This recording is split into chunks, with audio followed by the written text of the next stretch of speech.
Magandang umaga po muli sa inyong lahat, mga kababayan ko, mga kapatid.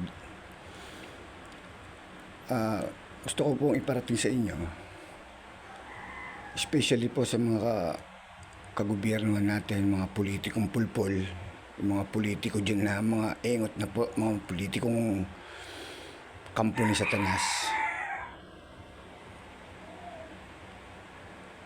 Nananawagan po ako na handa po ako makipagdiskusyon sa kanila. Handa po akong humarap sa social media. Magsama-sama na po kayong lahat. Magsama-sama na kayong lahat. Pati yung mga ka-religyonan dyan, mga sekta dyan, mga ka-religyonan. Magsama-sama na kayo. Magsama-sama kayong lahat. Magpulong tayo. Ako'y punong-puno na sa inyong kademonyuhan. Panahon na to siguro para magkaroon kayo ng katapat nyo. Kayong mga politikong pulpul. Kayo yung mga lahi ng na pumaslang kay Lune. Hanggang ngayon nag-i-exist pa rin kayo . Mga demonyong Judas kayong animal kayo . Kaganda-ganda ng Pilipinas. Alam nyo ba ang Pilipinas pinagpalang bansa sa buong mundo? Sa kanya'y binigay ang pagmamahal na binawi ng Diyos sa Israel.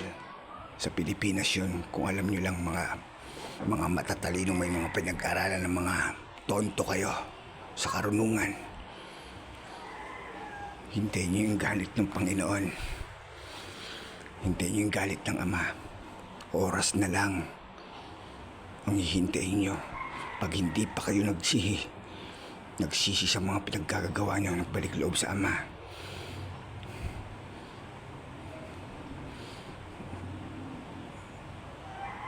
lalangoy kayo sa apoy. Hinayo pa kayo.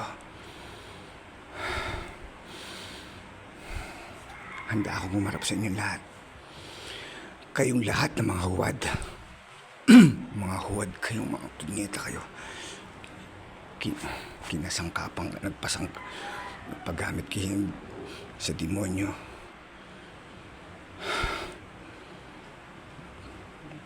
Harapin niyo ako, harap ako sa social media. Nandito lang ako. Mga animal kayo.